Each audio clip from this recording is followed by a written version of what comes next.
네, 안녕하세요. 네, 제가 기도하고 시작하겠습니다.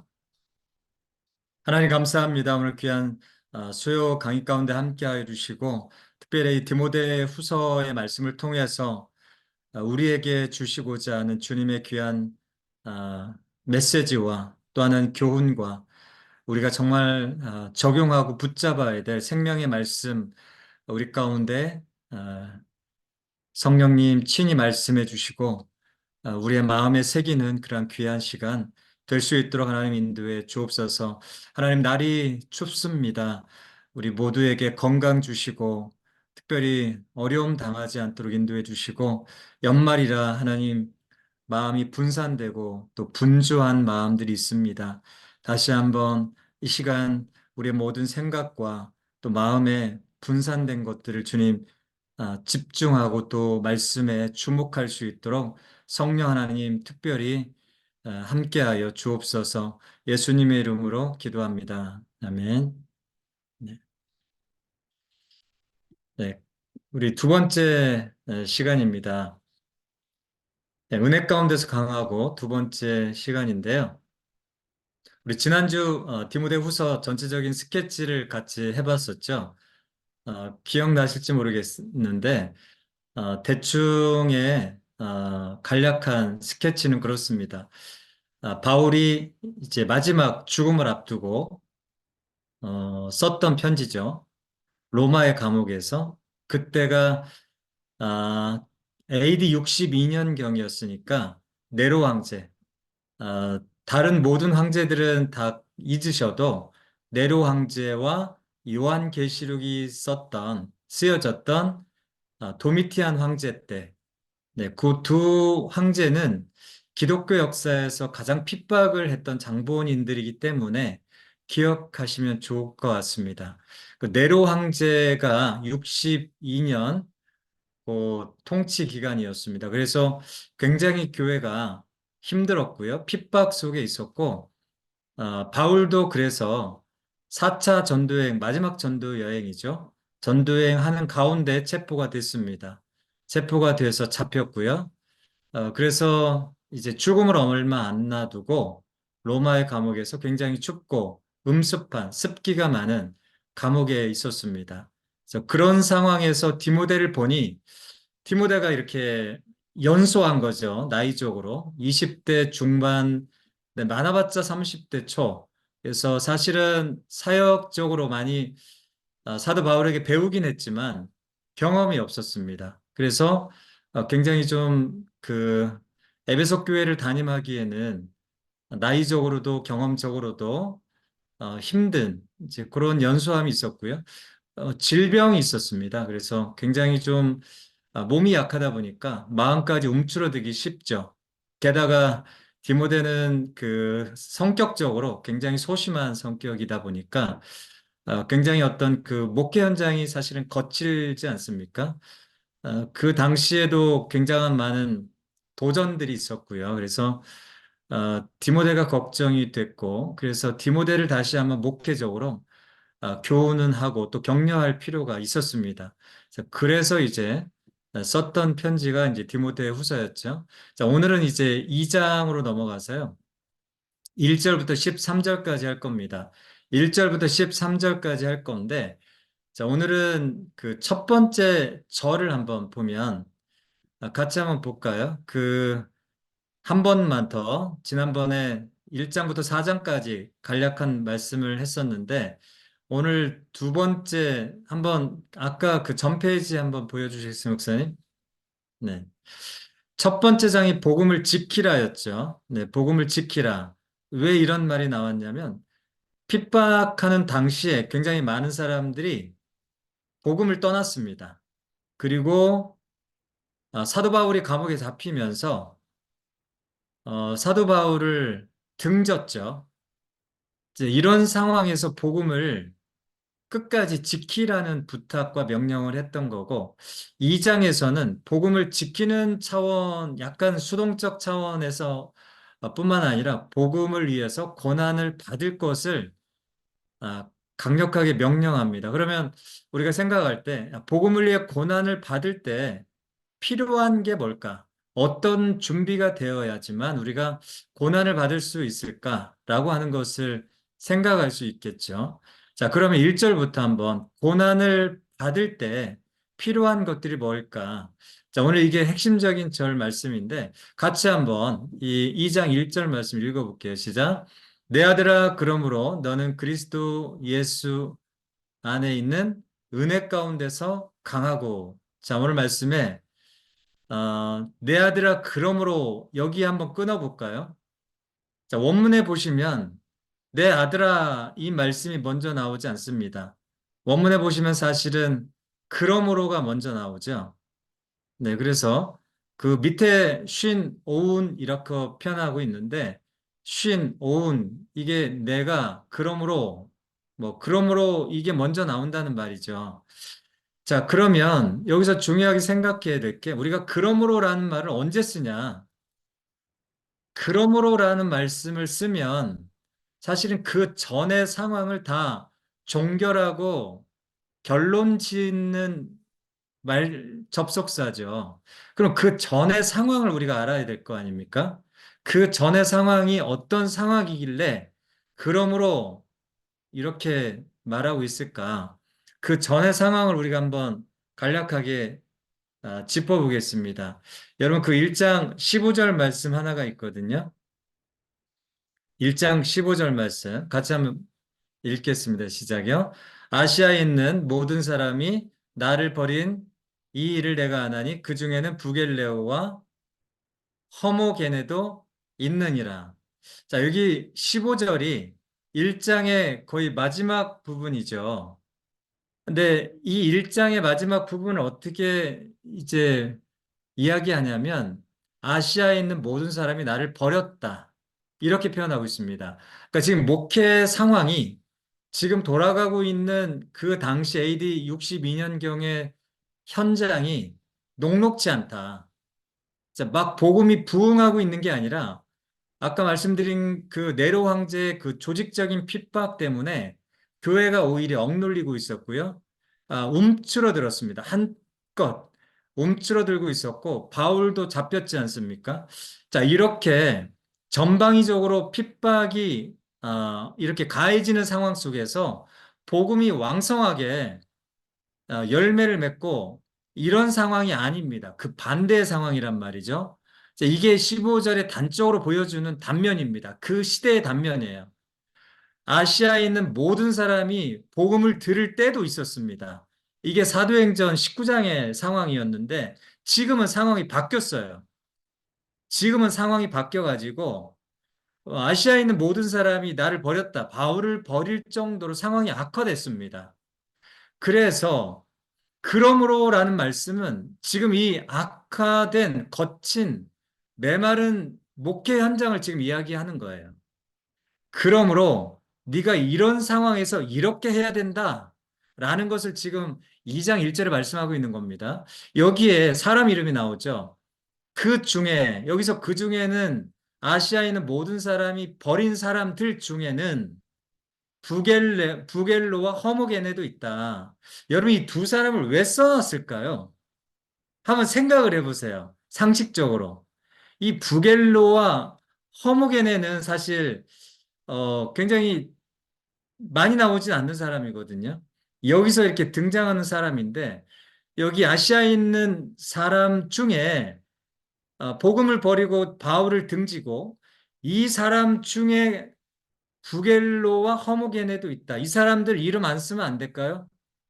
그냥 아시아에 있는 모든 사람이 나를 버린 이 일을 네가 안 하니 이렇게 표현해도 될 것 같은데 굳이 이 두 사람을 부정적인 일들, 좋지 않은 어떤 일들 속에 두 사람의 이름을 딱 집어서 써놨습니다. 왜 써놨을까요?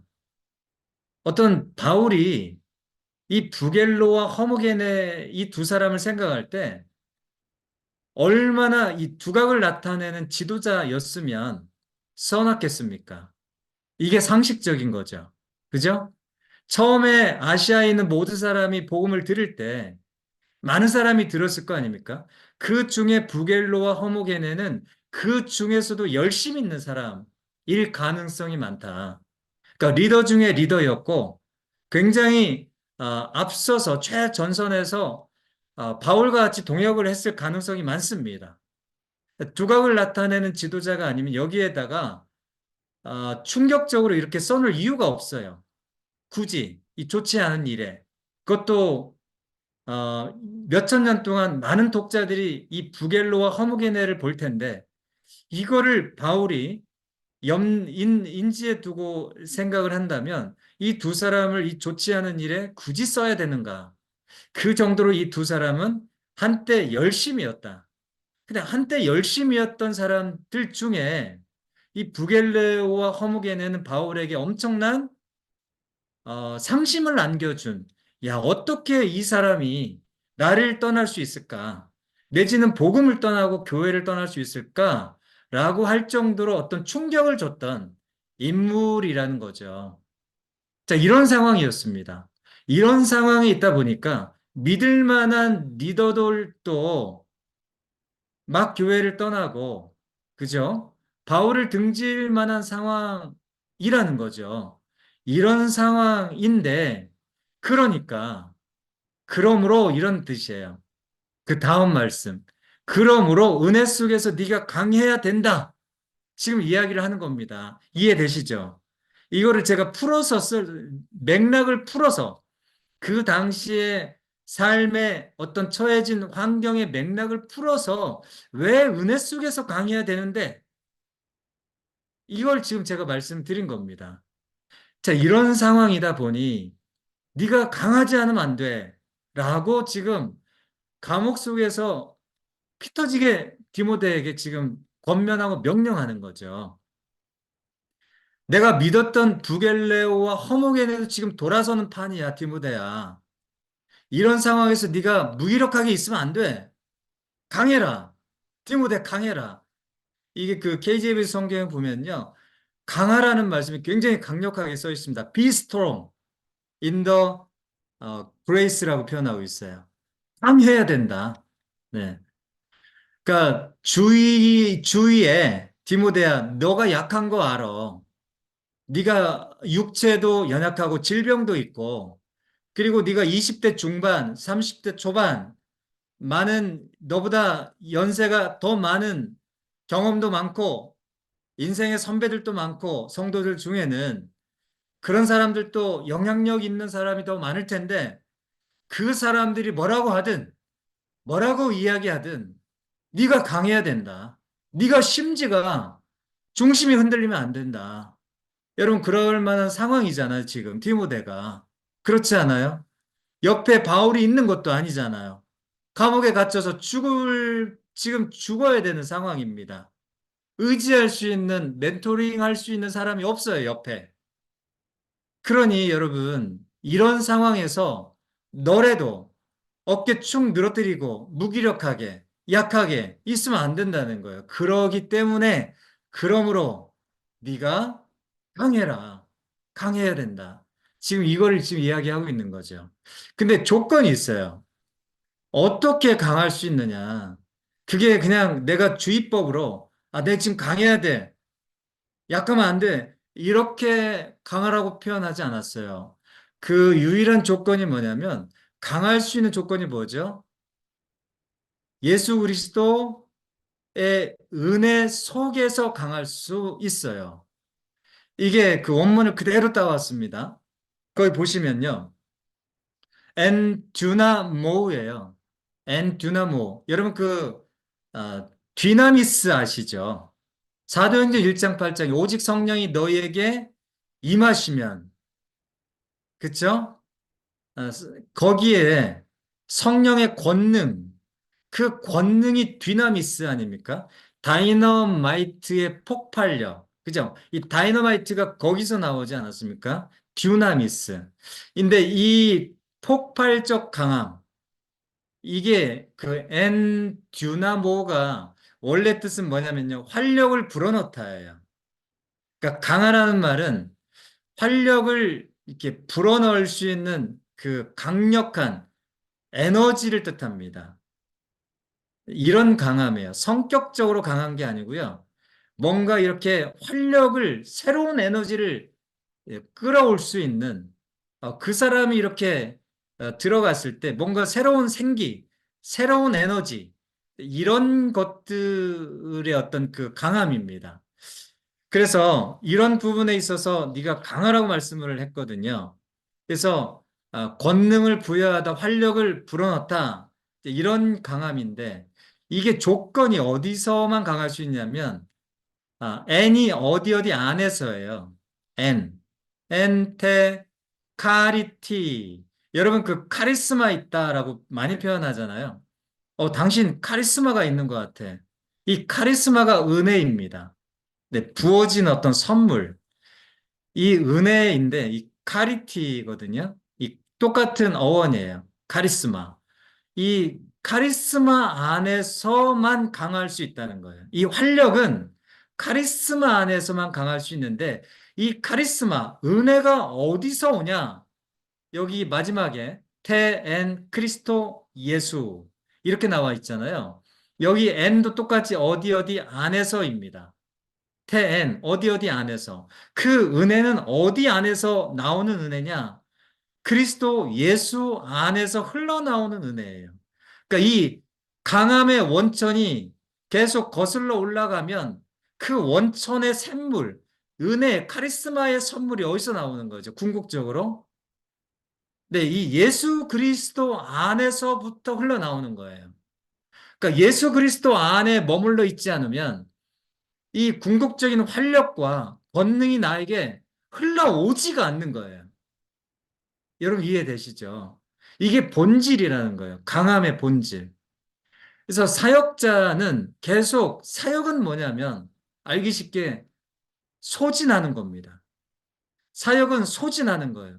설교 한 편 하면 소진이 돼요. 감정적 소진, 영적 소진, 육체적인 소진이 됩니다. 설교를 준비하는 것부터 시작해서 자료를 찾고 묵상하고 글을 쓰고 외우고 연습하고 마음속에 그것을 발효시키고 이런 것들이 과정이 에너지가 없으면 그러니까 소진하는 거예요. 계속 소진하는 거예요. 내가 어떤 사람의 말을 경청하고 들어주고 반응하고 이게 다 소진하는 겁니다. 사역은 처음부터 끝까지 소진하는 거예요. 채우는 게 아니에요. 사역의 현장은 소진하는 거거든요. 그럼 소진했을 때 계속 소진만 해보세요. 금방 무너집니다. 그럼 여러분, 여러분 어디서 이렇게 사역자는 충전받아야 될까요? 지금 디모데 사역자에게 주는 개인적인 권면이잖아요. 그러니까 이 사역자로서 디모데가 어디 안에 천착을 해야 되냐면 이 사역 속에 천착하면 금방 무너집니다. 어디 안에 집중해야 되냐면 예수 그리스도 안에 계속 머무르는 그 삶이 있어야 돼요. 이게 생명이에요. 네, 이게 지금 예수 그리스도 안에서 네가 강할 수 있다. 이거를 첫 번째 2장 1절 복음과 함께 고난을 받아라. 이게 2장 전체이지 않습니까? 고난을 받아야 되는데 이게 의지적으로 고난을 받고 견디는 게 아니고 계속 은혜 속에서 받아야 돼요. 하나님 예수 그리스도 안에서 부어주시는 은혜를 받아야 됩니다. 그래야 고난을 받을 수 있는 힘이 생기는 거예요. 이 굉장히 중요한 부분입니다. 네. 이게 여러분 그 은혜 속에서 강하라. 이 굉장히 중요한 부분인데 강하라는 말씀이 엔 듀나모 이게 시제가요. 하나는 수동태예요. 그게 무슨 말입니까? 은혜는 내가 만들어내는 게 아니고요. 내가 이렇게 수동적으로 받는 거예요. 이해되셨죠? 또 한 가지 중요한 시제가 있는데 그게 뭐냐면 현재형입니다. 현재 분사형이에요. 현재 분사 수동태입니다. 그럼 뭐냐면 내가 은혜를 받는 거고요. 창출하는 게 아니고요. 은혜를 먼저 받아야 돼요. 그래서 현재 분사는 뭐죠? 끊임없이 매 순간순간 네, 무시로 계속 채워져야 됩니다. 이게 안 되면 금방 바닥나 버려요. 금방 바닥납니다. 그래서 끝나버려요. 사역자의 생명이 끝나버립니다. 그렇죠? 그래서 굉장히 중요한 부분입니다. 그래서 2장 첫 번째 1절에서 이게 굉장히 중요한 부분입니다. 그래서 그러므로 지금 상황이 이런 상황이다 보니 네가 은혜 속에서 강해야 된다. 예, 지금 이게 첫 번째 이야기였고 예전에 제가 설교 속에서 필리핀에 있을 때 억수로 그 하늘이 뚫어진 것처럼 소나기가 막 부어질 때 있었어요. 그런 경우가 굉장히 많거든요. 우기 때. 한 30분만 되면 완전히 허벅지까지 차오르거든요. 그래서 차가 막 잠기고 그래요. 근데 한번 야외 수영장에서 수영을 하는데 소나기가 완전히 폭포수처럼 쏟아지는데 제가 3m 밑으로 쑥 들어갔어요. 3m 쑥 들어가니까 거기는 완전히 조용해요. 저 거기서 그거를 느꼈어요. 거기서 바닥에서 하늘을 봤는데 하늘은 완전히 그냥 먹구름에 소나기가 엄청 부어지는데 제가 땅을 딛고 있는 이 밑바닥은 너무 편안한 거예요. 저는 이게 은혜 속에서 강하고의 아주 중요한 풍경이다. 그리 생각됩니다. 지금 상황은 폭포수처럼 쏟아지는 태풍 전야와 같은 지금 목회 현장이거든요. 바울이 지금 처한 상황이, 디모데가 처한 상황이, 늘 사역은 그런 자리죠. 근데 우리가 어떻게 강할 수 있냐? 아예 그냥 그 예수 그리스도의 샘물 속에 푹 잠겨야 돼요. 거기서밖에 승리의 비결이 없습니다. 지금 그걸 주문한 거예요. 그걸 명령했다. 그리고 매 순간 그거를 구하고 찾고 그 자리에 있어야 된다. 저는 이게 정답이라고 생각합니다. 어떻게 마라톤을 잘할 수 있느냐? 그 은혜 속에서 강할 수밖에 없는 거죠. 자, 그러면 넘어가세요. 어, 세 가지를 이야기합니다. 복음과 함께 고난을 받을 때 첫 번째 그 마음의 상태, 준비. 그게 은혜 속에서 강하고요. 세 가지를 고난을 받을 때 세 가지 비유를 이야기하세요. 이게 이제 첫 번째 3, 4절에 나오는 고난을 받을 때 헌신된 병사, 좋은 군사라고 표현하고 있죠. 좋은 병사. 좋은 병사로서 이렇게 고난을 받으라. 3절 말씀 같이 한번 읽어보겠습니다. 4절 시작. 너는 그리스도 예수의 좋은 병사로 나와 함께 고난을 네, 받으라. 굉장히 과감하죠. 디모데에게 이렇게 격려도 하지만 과감하게 고난을 받을 것을 명령합니다. 4절에 여기 4절에 핵심이 있어요. 병사로 복무하는 자는 자기의 생활에 얽매이는 자가 하나도 없나니 이는 병사로 모집한 자를 기쁘게 하려 함이라. 자, 오늘 말씀 가운데 좋은 병사의 기준이 뭘까요? 딱 한 가지예요. 이 좋은 병사냐, 좋은 군사냐, 좋지 않은 군사냐. 이 기준이 딱 하나인데 그 핵심이 여러분 4절에 나와 있습니다. 뭘 것 같아요? 찾아보세요. 여기서 중요한 거는 얽매이는 거예요. 자기 생활에 얽매이는 자. 여기서 얽매이다. 이게 굉장히 중요한 기준입니다. 여러분 요새 서울의 봄 영화가 많은 사람들이 즐겨 찾더라고요. 저도 한번 봤거든요. 서울의 봄. 한번 꼭 보세요. 근데 거기에 이제 1980년대 우리 79년 12.12 사태를 배경으로 해서 이제 쭉 나오는데 거기서 좋은 군사인가 좋지 않은 군사인가 명확하게 드러납니다. 자기가 가진 힘과 의치를 통해서 사익을 추구하는 거. 그거는 얽매이는 군사예요. 네, 사익을 추구하는 거죠. 근데 좋은 군사는 얽매이는 게 없어요. 그 어떤 것도 물론 얽매일 수 있는 여러 가지 조건이 있지만 그것을 다 쳐내고 부인하고 포기하고 내려놓습니다. 이게 좋은 군사거든요. 이제 목회자가 사역 가운데 있을 때 이것도 얽매이고 저것도 얽매이고 이것도 잡으려고 하고 저것도 잡으려고 하면 아무것도 못해요. 다 내려놔야 돼요. 한 가지 목적을 위해서 얽매이는 것이 없어야 됩니다. 뭐 재정이든지 그게 어떤 것이든 얽매이기 시작하면요. 걸려 넘어집니다. 우리는 그것을 함정이라고 표현합니다. 그러니까 덫에 걸리지 말아야 돼요. 그 얽매이는 게 있으면요. 절대 이게 좋은 군사로서 고난을 받는 데 있어서 장애물이 됩니다. 그게 욕심이든 어쨌든 내 개인적인 어떤 성향이든 그게 약점이든 얽매이는 것이 하나라도 있기 시작하면요. 굉장히 힘들어요. 이게 축축 뭐랄까요. 은혜 속에서 강한 것도 힘들고요. 어쨌든 자기가 얽매이는 것이 없어야 돼요. 떳떳해야 됩니다. 이제 그런 부분에 있어서 주문한 거고요. 디모데야, 네가 고난을 받을 때, 은혜 속에서 강할 때 얽매이는 게 첫째 없게 하라. 이겁니다. 네. 나중에 그런 권면도 하죠. 청년의 정욕을 피하라. 그러니까 디모데가 청년이기 때문에 미혼이고 이런 유혹에 많이 휩싸일 수 있잖아요. 이런 디테일한 구체적인 권면도 합니다. 어쨌든 이런 것에 얽매이게 하는 부분이 있다라고 한다면 끊어내라는 거예요. 자, 첫 번째 이게 중요한 헌신된 좋은 군사, 이 얽매이는 게 없어야 된다. 첫 번째. 두 번째는 뭘까요? 두 번째는 운동선수에 비유합니다. 고난을 받으라 할 때 운동선수. 여기서 같이 한번 5절 말씀 읽어볼게요. 시작.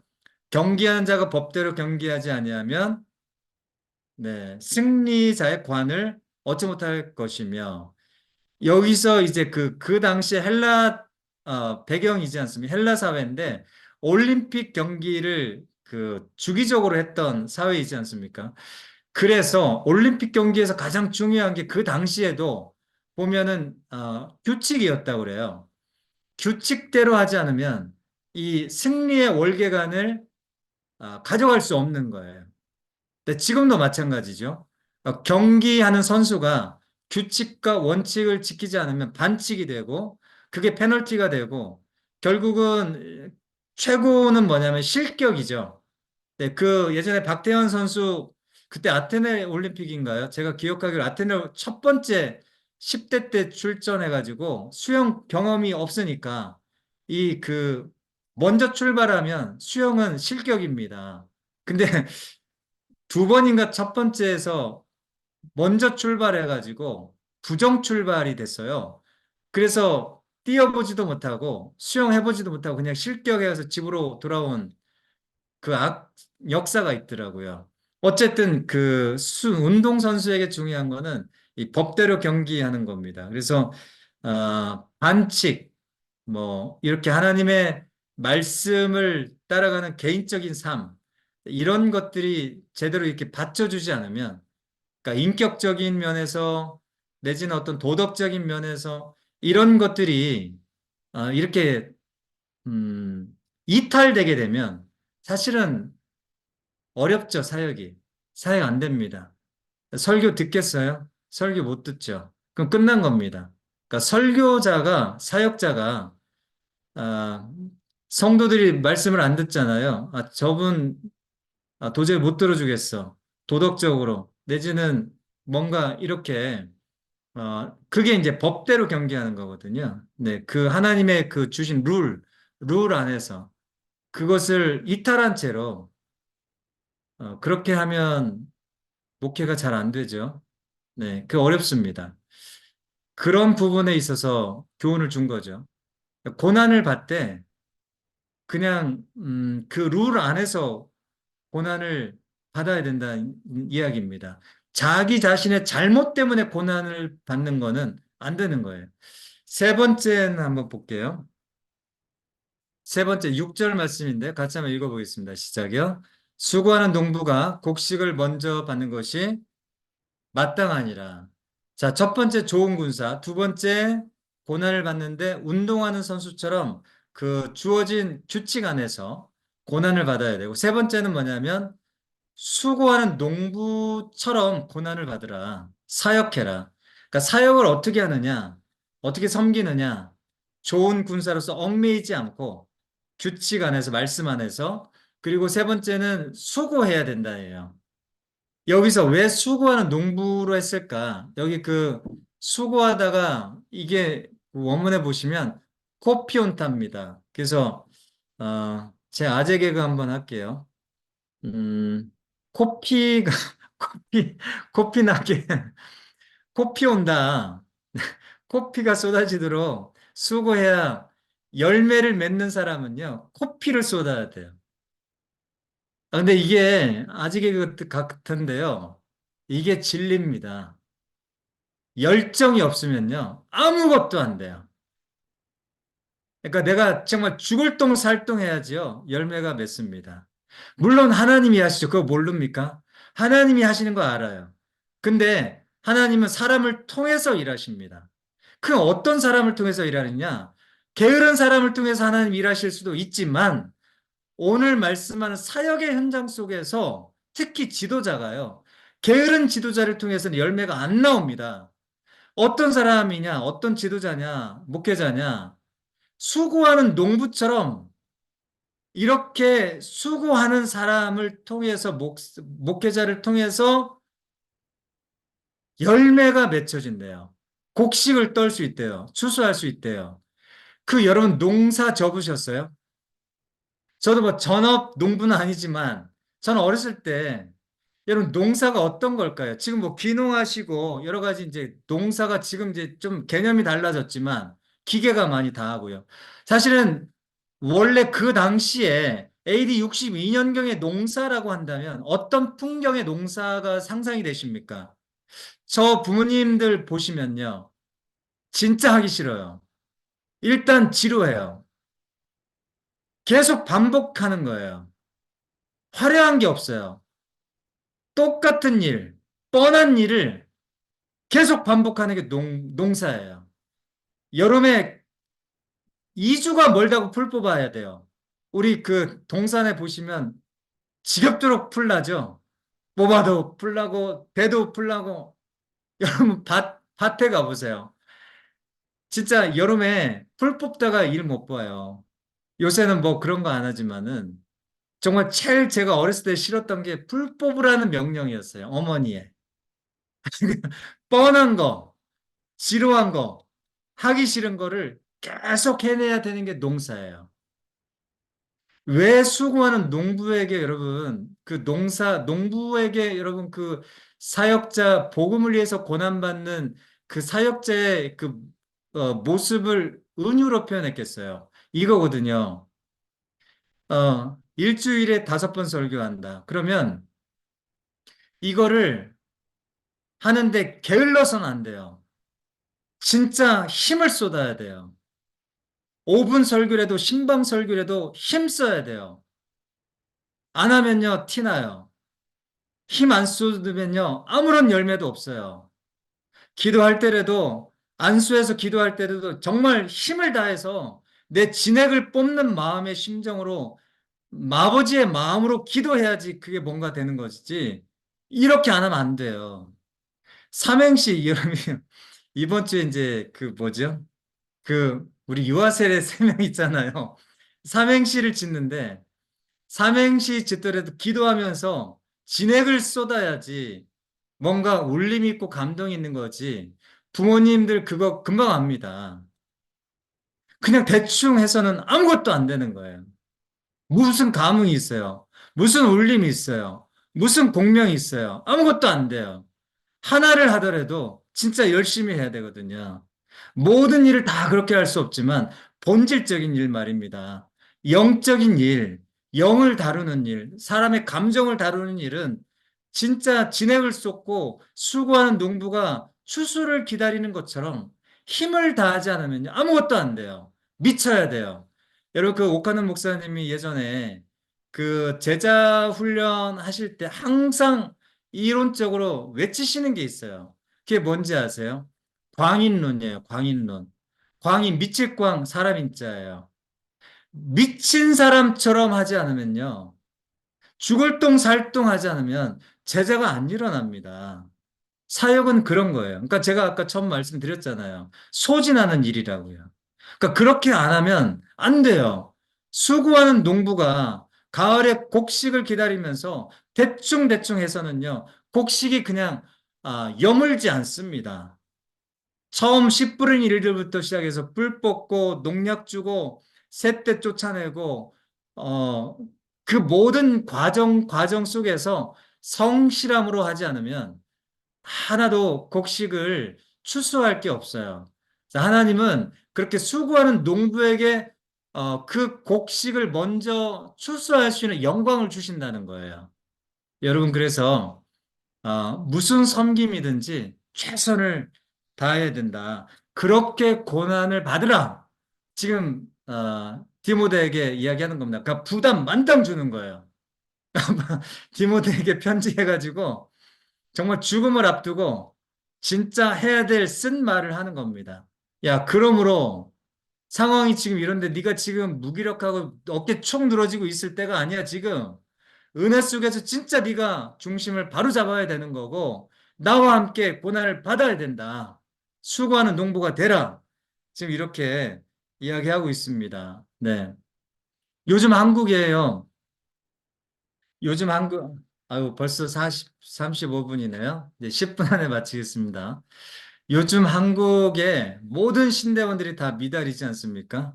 장신대만 빼고. 이 장신대도 지금 이제 뭐, 턱걸이 수준인데, 이제 얼마 안 남았다고 저는 생각을 합니다.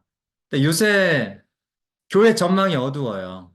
이제 95년부터 시작해서 계속 어두워지고, 요새 진짜 코로나 전후로 해서 진짜 어둡습니다. 근데 젊은이들이 이걸 귀신같이 아는 거죠. 그래서 지원을 안 해요. 그러니까 복음과 함께 고난을 받으라. 이 말이 지금 여러분 20대 대학 갓 졸업한 이 친구들에게 20대 중반, 30대 초반의 디모데와 같은 우리 한국의 청년들에게 복음의 청년들에게 나와 함께 고난을 받으라. 나와 함께 같이 고난을 위해 복음을 위해서 죽자.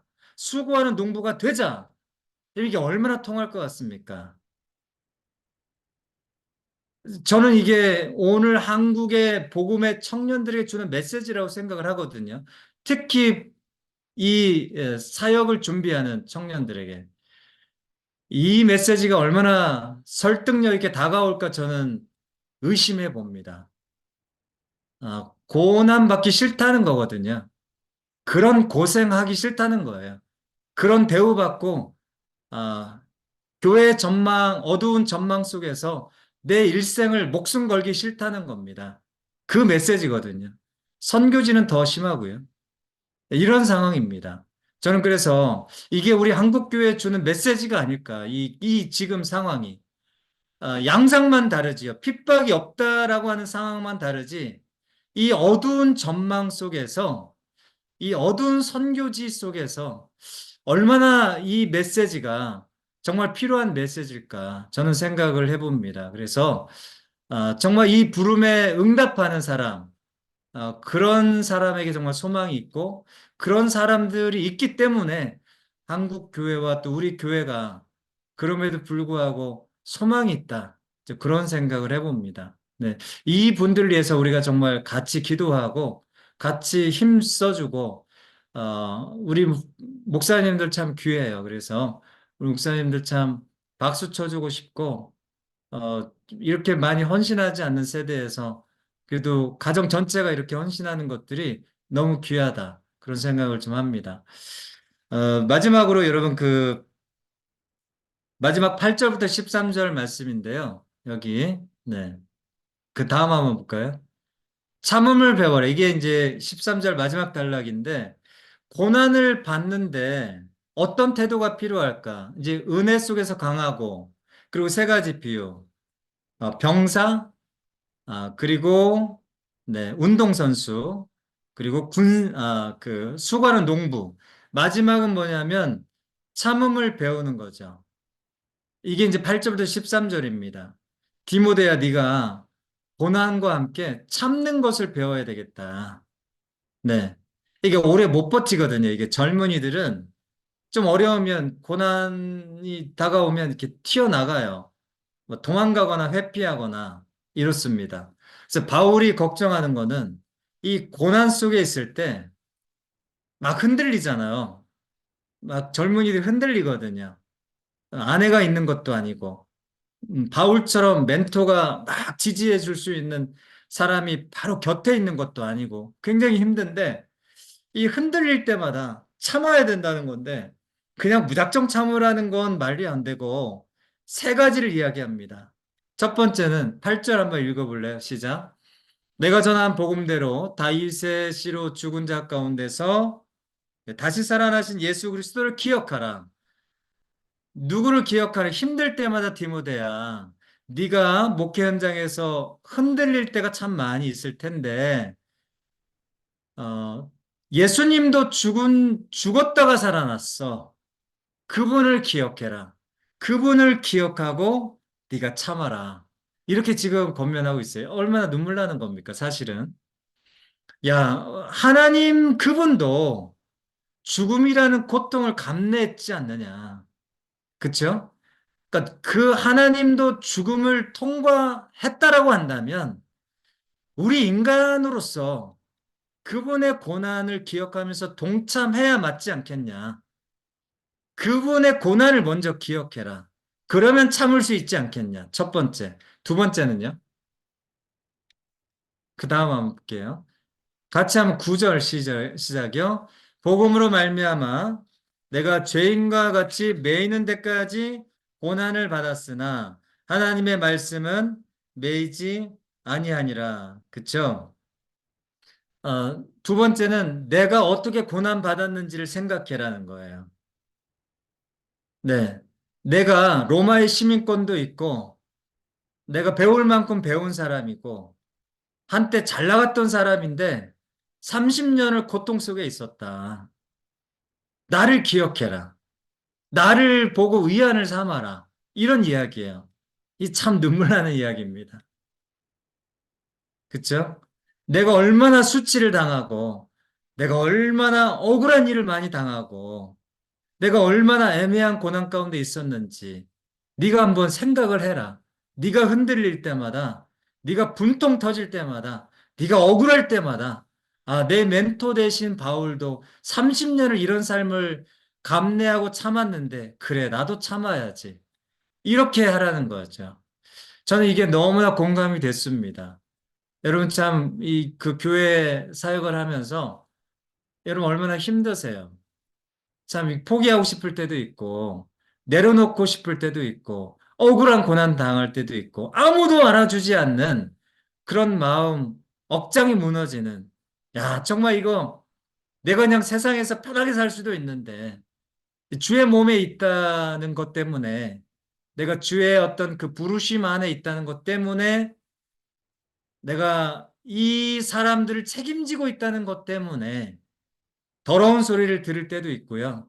또 그것을 감내해야 될 때도 있고, 누구에게도 말 못하는 그런 마음, 벙어리 가슴으로 이렇게 한동안 지내야 될 때가 있습니다. 이게 사도 바울도 이걸 다 지나왔어요. 디모데는 이런 삶을 안 지나왔습니다. 이제 시작이에요. 그러니 사도 바울이 이거 모든 것들을 다 훤히 알 텐데 걱정이 되는 거죠. 자기가 죽을 날이 얼마 안 남고 디모데에게 내가 이런 거 다 안다. 그래서 나를 생각해라. 내가 어떻게 죄인과 같이 매이는 데까지 정말 말할 수 없는 밑바닥까지 갔는지 네가 한번 다시 나를 기억했으면 좋겠다. 그리고 나를 생각하면서 의안을 좀 받아라. 이런 겁니다. 그래서 여러분 나만 고난 받는 건 아니에요. 의안이 되죠. 무수한 선배님들이 우리 교회를 세우기 위해서 피를 흘리고요. 그리고 수치와 부끄러움과 매맞음과 억울함과 분통 터지는 일들과 애매한 고난과 이런 일들을 다 통과했습니다. 그래서 영광 가운데 간 거죠. 이런 것이 없으면요, 몸이 안 세워져요. 이런 미친 사람이 없으면 몸이 안 세워집니다. 누군가는 이런 헌신과 피 흘림이 있어야 몸이 세워지는 거예요. 여러분, 내가 그런 일을 경험하고 있으면 여러분 참 잘하는 겁니다. 내가 지금 제대로 잘 하고 있구나. 그렇게 여러분 생각하시면 될 것 같아요. 마지막으로요. 세 번째 참음은 뭘? 누구의 참음일까요? 같이 한번 읽겠습니다. 시작. 참으면 또한 함께 왕노릇 할 것이요. 우리가 주를 부인하면 주도 우리를 부인하실 것이라. 네. 참으면 계속 참으라고 말씀하잖아요. 첫 번째는 예수님이 참았고, 두 번째는 바울의 아버지 멘토 대신 바울이 참았고, 세 번째는 모든 성도가 다 참고 있다. 지금 이런 이야기를 하고 있습니다. 네, 그렇죠? 그래서 참는 것의 가치, 왜 참아야 되는데 내가 참으면 또한 함께 왕노릇할 것이다. 참는 자에게만 주어지는 거야, 이건.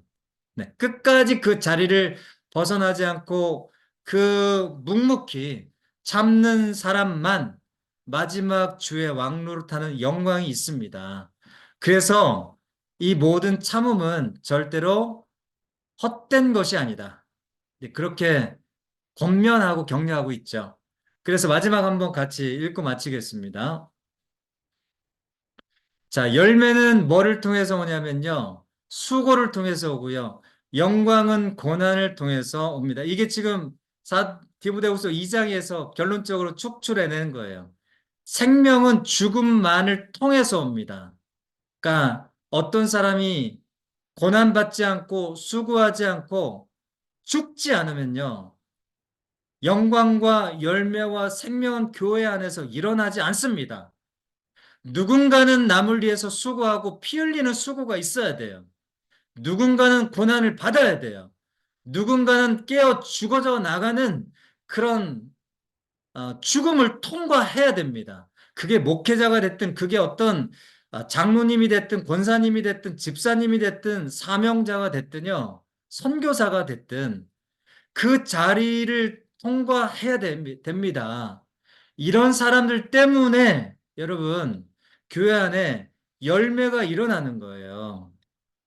그렇죠? 그래서 우리가 이런 것들이 헛된 것이 아니다 결코.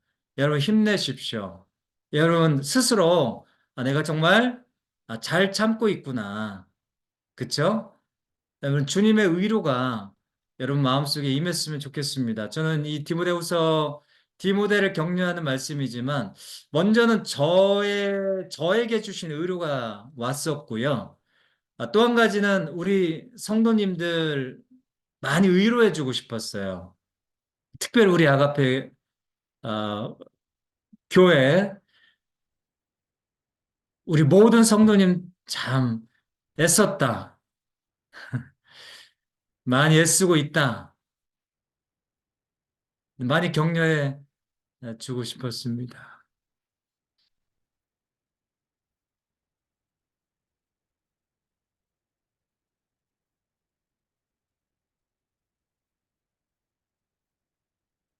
그래서 여러분, 우리가 금방 나그네처럼 지나갈 건데요. 우리가 함께 흘렸던 수고, 땀, 기도, 헌신, 애쓰는 거 우리 주님 다 기억하실 겁니다. 너무 서러워하지 마시고 힘내시라고 격려해 드리고 싶습니다. 제가 기도할게요. 하나님 감사합니다. 우리 주님께서 홀로 남겨져 있는 디모데에게 은혜 속에서 그러므로 강하라고 말씀하신 우리 주님의 바울을 통한 음성을 듣게 하시니 감사합니다. 아버지 하나님, 고난을 받는 자리입니다.